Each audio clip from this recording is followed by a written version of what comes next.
oração para o pastor e vamos pedir para Deus abençoar em nome de Jesus. Pastor Eduardo, vem orar pelo pastor Sérgio para que Deus use a vida desse servo, né? E fale comigo. Eu tenho certeza que Deus vai falar comigo. Quem é o outro que tem certeza? Amém, irmãos? Somos a igreja da paz do Senhor. Coloca no coração em nome de Jesus.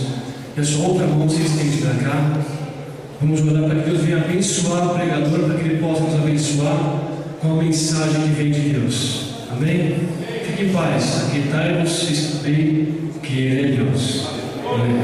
Senhor Deus, entregamos aqui, meu Pai, o Teu Santo Filho, Senhor, que foi entregue na cruz do Calvário. Deus, um dia passou por aqui, por essa terra, Senhor, e trouxe, meu Pai, o Evangelho, Pai, que significa boas novas, Senhor.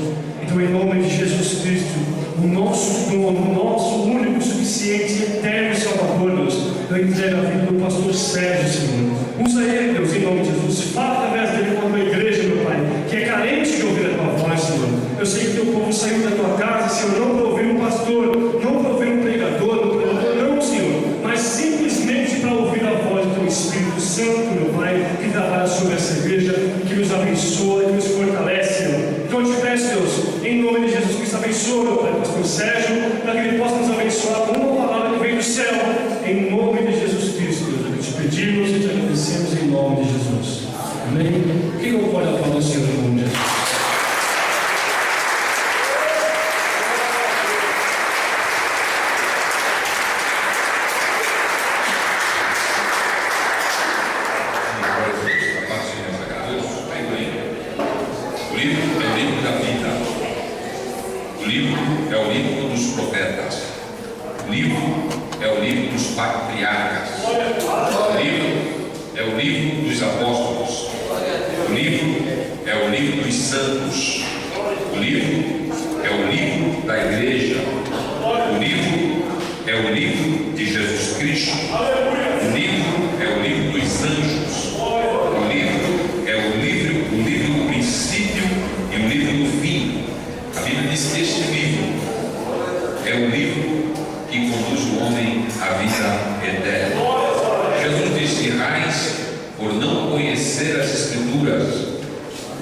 Porque são elas que testificam de mim. E a Bíblia diz também que os fariseus e escribas acreditavam que eram versados do livro, mas na verdade eles apreciavam aquilo que simplesmente interessava a eles. Mas a Bíblia não foi feita para se ler apenas pontos específicos. A Bíblia foi escrita para que nós tomássemos conhecimento de toda a verdade acerca de Deus. Amém? Livro do profeta Ageu, capítulo 2 de Ageu. Veja bem, eu estudei ontem, muito preocupado com o culto de hoje. Eu tomei o cuidado ontem de me inteirar mais do assunto que eu vou falar hoje, certo? Tomei o cuidado de me inteirar mais do assunto que nós vamos ainda falar dele hoje. Capítulo 2, versículo de número 9. Todo mundo conhece esse versículo. Eu gosto desse versículo. Tem gente que adora esse versículo, ama esse versículo, mas não sabe por que ele foi escrito e não conhece a essência do conteúdo desse versículo. Vamos falar hoje. Tem gente ainda procurando aí, mas o negócio está meio movimentado aí, né? Movimento aí, não sei. 2:9 diz assim, vou ler: a glória desta última casa será maior do que a da primeira, diz o Senhor dos exércitos.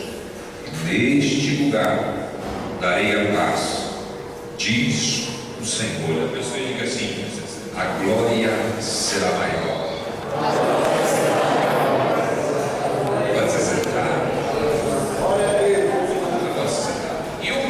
Ontem na minha casa, eu fui sacudido pelo Espírito Santo a me aprofundar mais nesse assunto para poder falar com vocês aqui. Seria bom que alguém pegasse uma canetazinha aí e pudesse demarcar ou marcar aí algumas coisas que a gente vai falar aqui, que será importante nesta noite. Amém? Então vamos lá.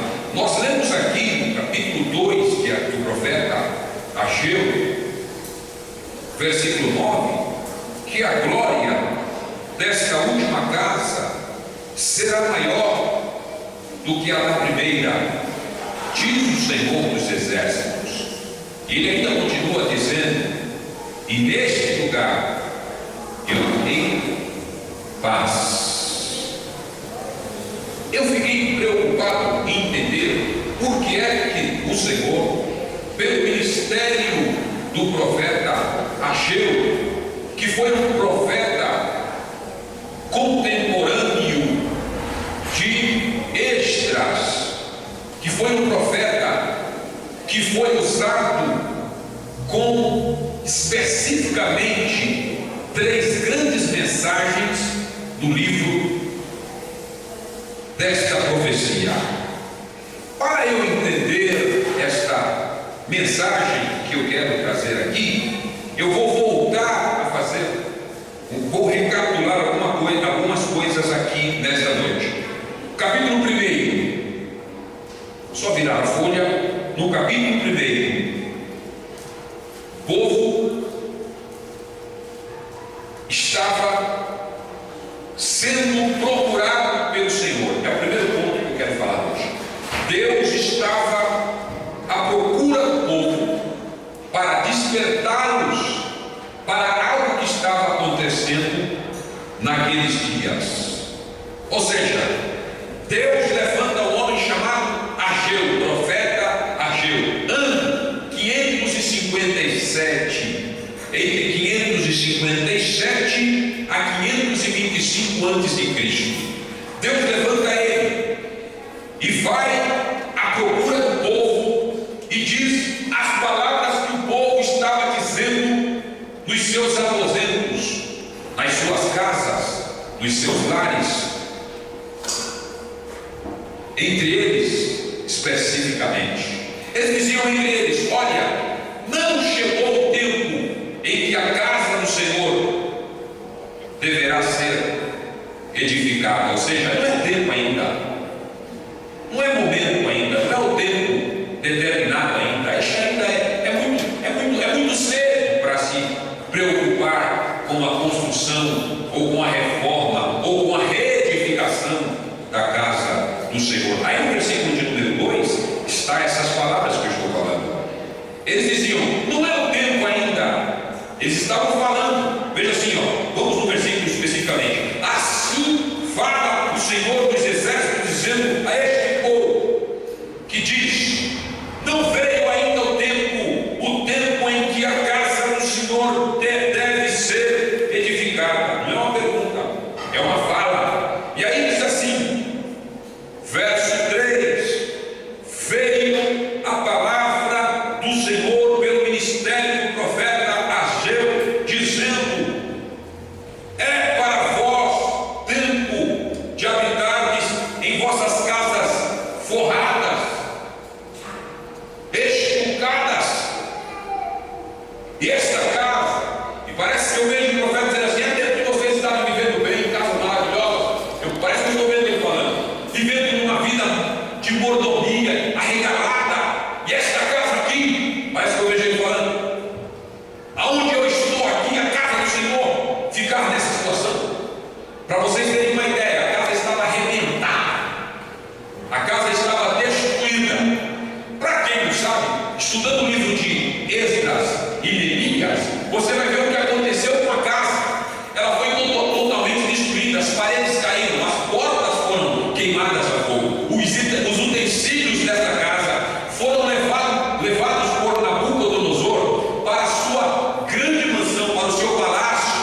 O palácio de Nabucodonosor, segundo a Bíblia diz que tinha jardim suspenso. Era uma coisa formidável. E não bastando isso, ele foi lá, pegou os utensílios de ouro da casa do Senhor e levou para o seu palácio, para adorar os seus deuses, glorificar os seus deuses com os despojos. E sobretudo, o povo agora estava mais preocupado com a sua vida regalada, com o seu projeto pessoal, e a casa do Senhor estava em abandono. Ninguém se preocupava em fazer algo para que a casa do Senhor fosse reconstruída para templo de adoração ao nome do Senhor Jeová.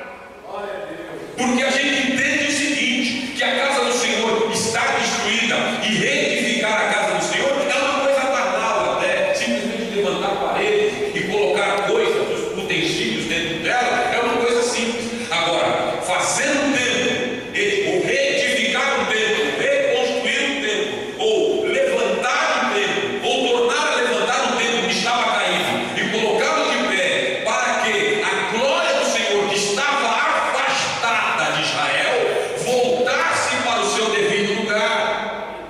Era isso que o profeta está dizendo. O povo estava bem financeiramente, entre aspas, porque na verdade vocês vão ver que o fato deles estarem deixando a casa do Senhor abandonada estava trazendo um prejuízo tremendo para eles. Como, pastor? Vamos lá, para vocês entenderem. Capítulo 1 ainda, versículo de número 5 e 6, diz assim: ora, pois, assim diz o Senhor dos Exércitos, aplicai o vosso coração e aos vossos caminhos, semeais muito e recolheis, mas comeis, mas não para, bebeis, mas não para, vestis, mas não para, e o que recebe salário em um saquetel. Assim diz o Senhor dos Exércitos: aplicai o coração dos vossos corações aos vossos caminhos. Vamos contextualizar. Assim diz o Senhor: observem bem o que está acontecendo com vocês. Olha para dentro do coração de vocês. Vocês não estão preocupados com a glória do Senhor no templo. Vocês não estão preocupados com o bem-estar da glória de Deus. Vocês estão preocupados com coisas materiais e se esqueceram da lei da materialidade. Qual que é a lei da materialidade? Alguém sabe me falar aqui? Quem sabe qual é a lei da materialidade? Para se adquirir bens materiais, qual que é a lei que Deus usa para que se possa? Porque a lei da semeadura. Mas a lei da semeadura, irmãos, olha só uma coisa que eu vou falar aqui. A lei da semeadura, ela tem os prós e os contras. Ninguém dê algo a Deus, ninguém honre a Deus com alguma coisa e cobre ele em seguida. Tem algumas pessoas que pensam, eu tenho que dar e automaticamente tem gente que é assim, mas por isso que ele está no drive-thru. Já viu? O cara entra no drive-thru e fala, eu quero número 1. Na outra porta, já sai correndo já. Com Deus não é assim que funciona não. Outra coisa, você não precisa cobrar de Deus. Você faz a tua parte. Seja fiel. E Deus faz a parte de realidade. Ela tem os prós e os contras. Porque tem gente que dá e já automaticamente cobra e quer